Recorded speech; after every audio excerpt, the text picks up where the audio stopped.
पहला का घ है। भक्ति काव्य के सांस्कृतिक चिंतन एवं प्रेम तत्व।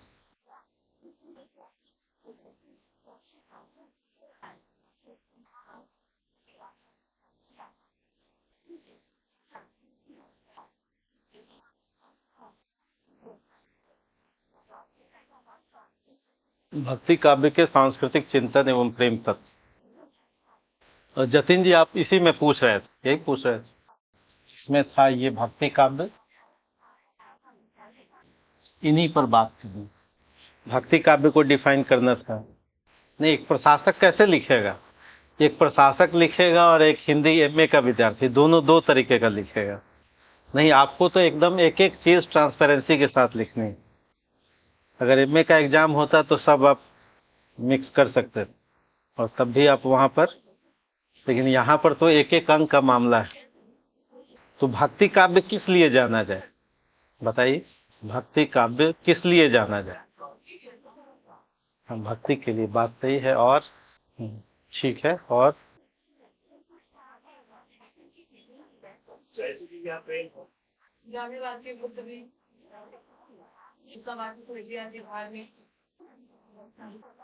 ठीक है, गुड। तो एक तो ये अखिल भारतीय है,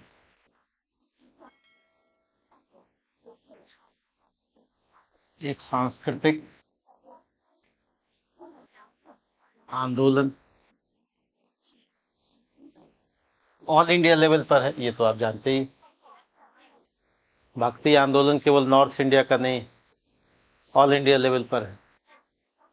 कश्मीर में लाल देव भी हैं, पंजाब में गुरु नानक भी हैं, उड़ीसा में बलराम दास भी हैं, नहीं, महाराष्ट्र में नामदेव ज्ञानदेव, साउथ नॉर्थ सब जगह, सब में शंकर देव भी हैं। तो भक्ति आंदोलन कैसा है? ऑल इंडिया लेवल पर एक सांस्कृतिक आंदोलन, और यह आंदोलन लोक भाषा का है। लोक भाषा में जो क्षेत्रीय भाषा है, सब क्या, सब में शंकरदेव असमी में बात करेंगे? नहीं, तुलसी अवधी में बात करेंगे, कोई मराठी में बात करेगा। सब अपने अपने क्षेत्रीय भाषा में अपने समय की चुनौतियों को देख रहे थे और उसका एक समाधान दे रहे थे। यही है भक्ति आंदोलन ऑल इंडिया लेवल पर। और लोगों को जगाने की बात कर रहे थे, लोक जागरण, लोगों को जगाने की बात हो रही थी। और लोगों से ही संवाद था, लोक संवाद भी। सब लोग बातचीत के अंदाज में ही कर रहे थे। वन वे नहीं था, ये वन वे ट्रैफिक नहीं था। नहीं, वन वे होता है जैसे मन की बात हम वन वे करते हैं, तो वन वे नहीं था, उधर से भी सुना जा रहा था। कहत कबीर सुनो भाई साधो, और रामचरितमानस में 4 वक्ता और 4 श्रोता है। ये सुनने सुनाने की बात थी, वन वे कम्युनिकेशन नहीं था। काकभूषुंडी गरुड़ से कह रहे थे, तुलसी पाठक से कह रहे थे, याज्ञवल्क्य भारद्वाज से कह रहे थे, और शिव पार्वती से। तब रामचरितमानस पूरा होता है। यानी रामचरितमानस में श्रोता, कहने वाला और सुनने वाला, और सुन के फिर कहने वाला।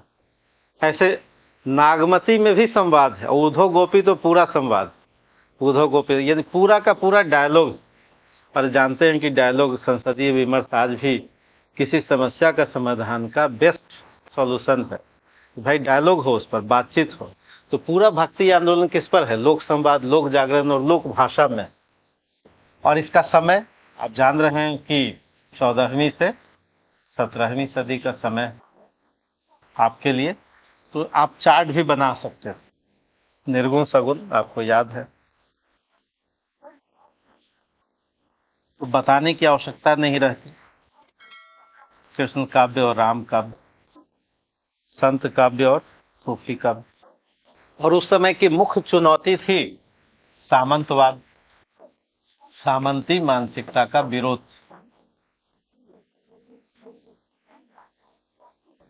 और विरोध के बाद एक सॉल्यूशन भी था। सॉल्यूशन था समन्वय और प्रेम आधारित। यही सब कुछ मुख्य बातें थी। तो भक्ति काव्य में अगर की पॉइंट कहा जाए तो इसी के लिए जाना जाता है। ऑल इंडिया लेवल पर है, लोकल लैंग्वेज में है, आम जनता है। अब सुप्रीम कोर्ट के जज कह रहे हैं कि भाई लोकल लैंग्वेज में भी वकील लोग बात करें, नहीं। भक्ति आंदोलन क्षेत्रीय भाषा में है, लोगों को जगा रहा है, लोगों को कह रहा है कि डरने की आवश्यकता नहीं, अभय का मंत्र दे रहा है ना। और जो उस समय की चुनौतियां जो सोसाइटी के स्तर पर है, जातिवाद, आर्थिक विषमता के स्तर पर है, लैंग्वेज के स्तर पर है, पॉलिटिकल स्तर पर है, धर्म के स्तर पर है, इन सबको क्या कर रहा है, फेस कर रहा है और लोगों से बातचीत कर रहा है और आंखों देखी पर कह रहा है बात, और राम को उतार दे रहा है धरती पर। नहीं, तुलसी क्या कर रहे हैं कि भाई भगवान ही उतर गए हैं धरती पर, आपके साथ हैं। और जहां राम तह अवध निवासु, अयोध्या कोई एक जगह नहीं, जहां राम है वहीं अयोध्या है। तो राम आपके साथ आपकी भाषा में बात कर रहे हैं, अवधि में। यही भक्ति आंदोलन की देन और ऑल इंडिया लेवल पर सांस्कृतिक एकीकरण का प्रयास कर रहा है। तो भक्ति का बता दिया आपने, अब सांस्कृतिक चिंतन का मतलब क्या भाई, उसकी विशेषता बता दीजिए।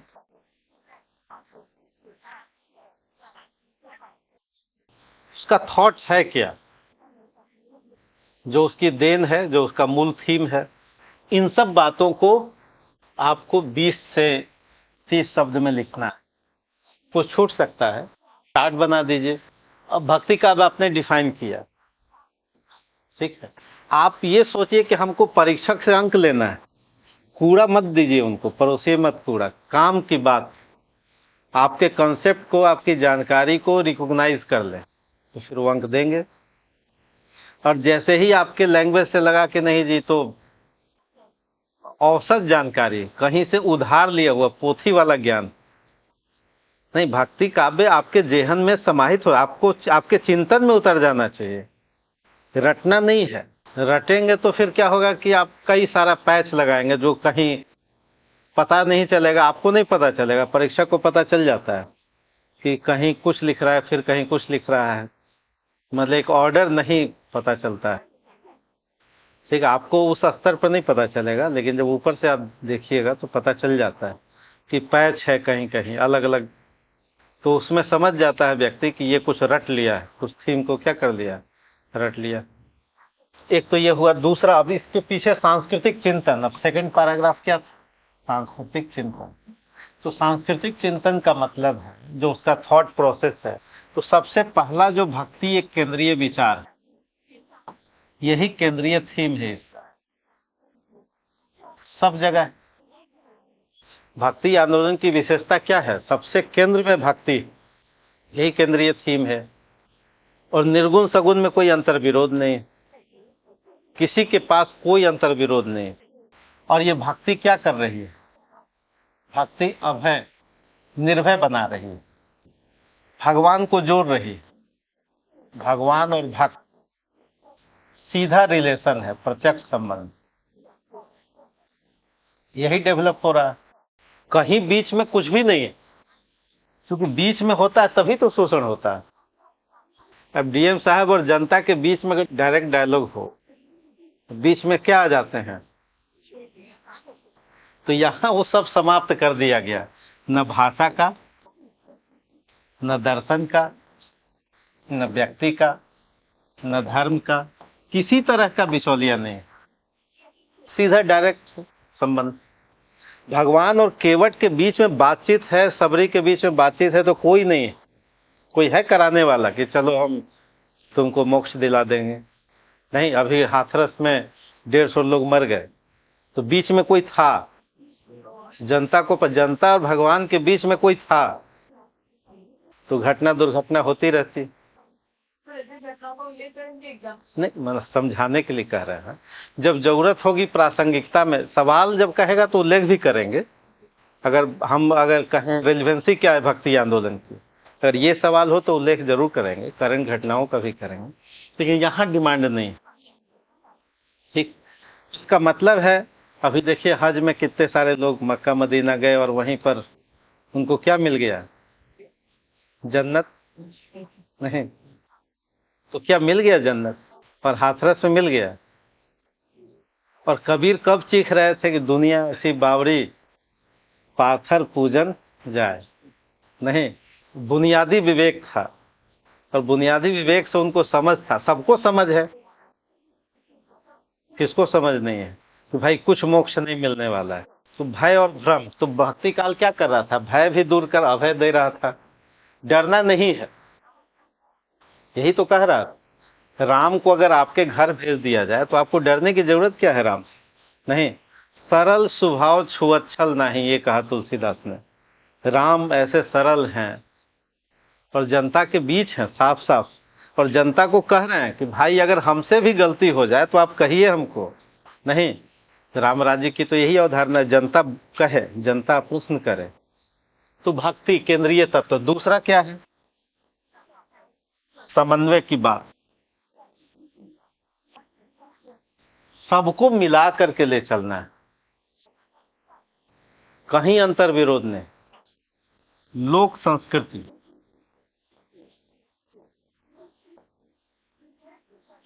इस पर फोकस किया गया सभी, पूरे भक्ति आंदोलन की मूल चेतना में।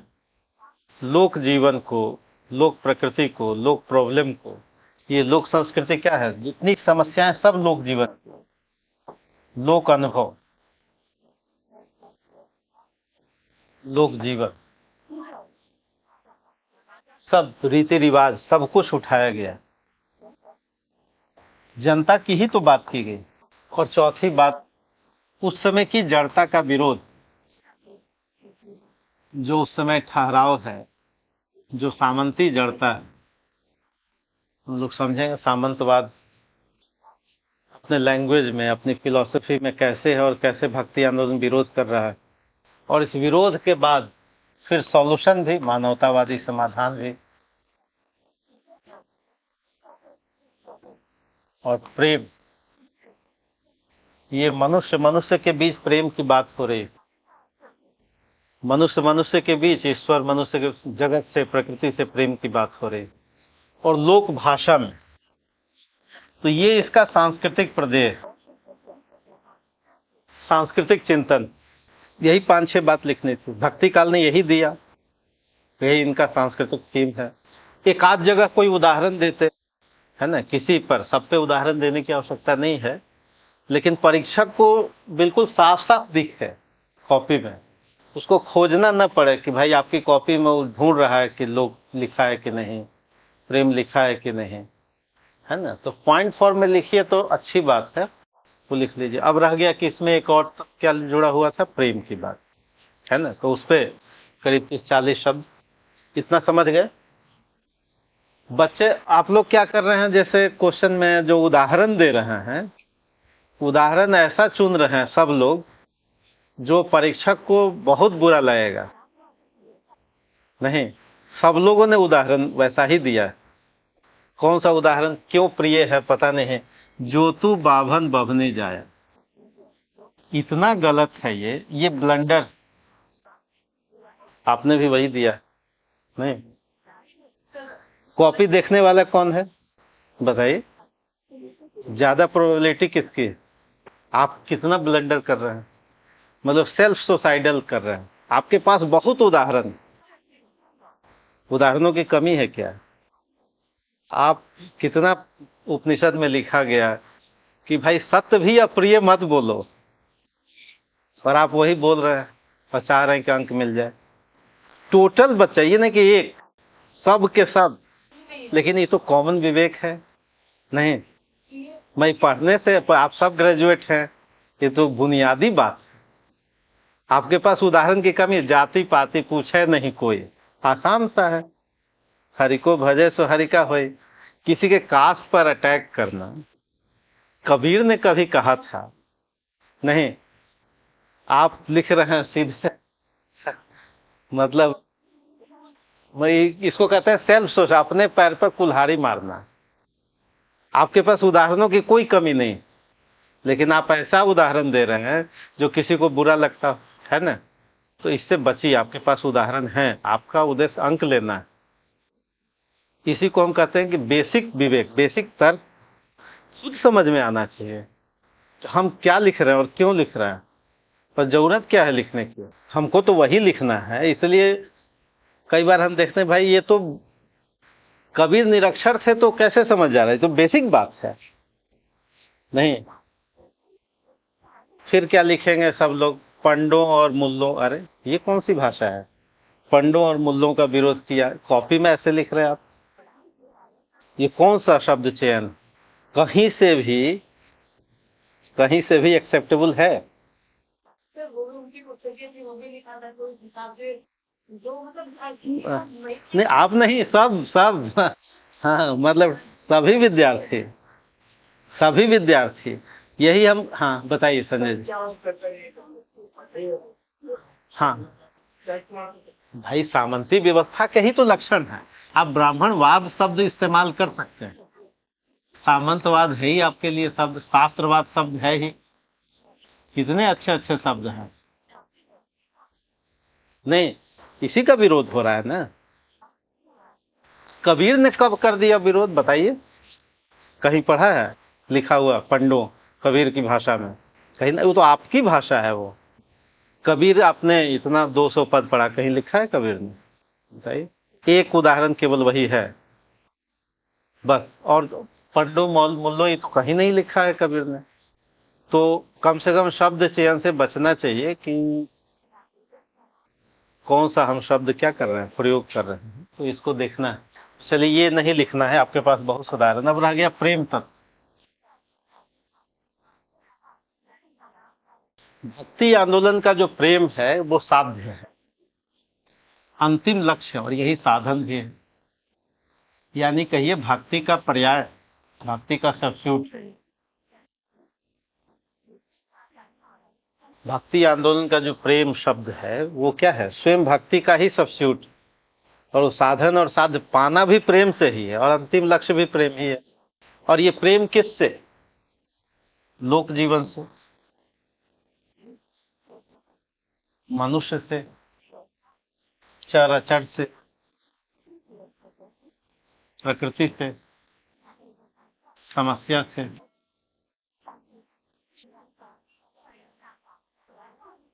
प्रेम सबसे, प्रेम किससे नहीं? चराचर सबसे।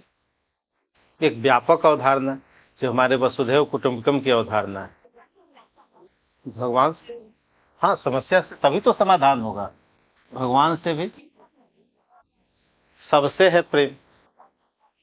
और ये प्रेम ही ईश्वरीय, ईश्वर तक पहुंचाने का माध्यम भी है। इसलिए जैसी कहते हैं मानुष प्रेम भयो वैकुंठ। मनुष्य का प्रेम ही वैकुंठ है। वैकुंठ मतलब स्वर्ग। जिस स्वर्ग की आप बात कर रहे हैं, जिस जन्नत की बात कर रहे हैं, तो प्रेम ही है। मनुष्य का आपसी प्रेम ही वैकुंठ है। मानुष प्रेम। और तुलसी भी यही कर रहे हैं, राम ही केवल प्रेम प्यारा। राम को कोई दूसरा अच्छा नहीं लगता, राम ही केवल प्रेम प्यारा। राम को केवल अच्छा लगता है प्रेम, ये तुलसी कह रहे हैं। राम को बिल्डिंग वगैरह अच्छा नहीं लगता, तो उनके लिए भव्य आवास और उनके ठंड में एसी। राम को क्या अच्छा लगता है? ये कौन कह रहा है? राम को लोकप्रिय बनाने वाले तुलसी का। राम ही केवल प्रेम, राम को केवल प्रेम अच्छा लगता है, मानुष प्रेम। और कबीर भी यही कह रहे हैं, भाई एकमात्र मार्ग है प्रेम, है ना। ढाई आखर प्रेम का, पढ़े सो पंडित है। पंडित मतलब ज्ञानी, ज्ञानी होगा। सब लोग यही कह रहे हैं। सूरदास के यहाँ तो प्रेम का अपना संगीत ही है। तो प्रेम तत्व, इसका आधार है प्रेम ही वैकुंठ। और प्रेम ही शस्त्र है सामंती व्यवस्था से लड़ने का, सामंती व्यवस्था के विरोध का। प्रेम से ही करेंगे, हिंसा नहीं है। भक्ति आंदोलन हिंसा का संदेश देता ही नहीं।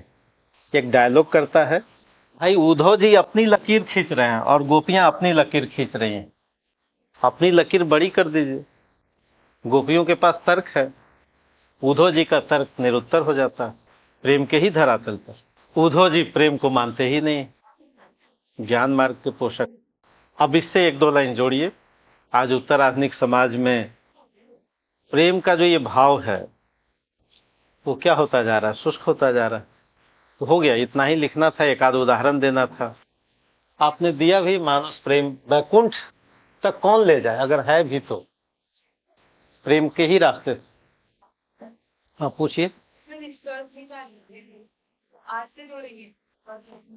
वर्तमान से जोड़िए, भक्ति आंदोलन की जो प्रासंगिकता है उससे जोड़िए, है ना। प्रेम साधन और साध्य की जो बात हो रही है उससे जोड़िए। प्रेम दायित्व भी है, प्रेम कर्तव्य बोध भी है, प्रेम ड्यूटी भी सिखाता है, कर्तव्य बोध भी है। हो जाएगा। तो बहुत आसान सा था।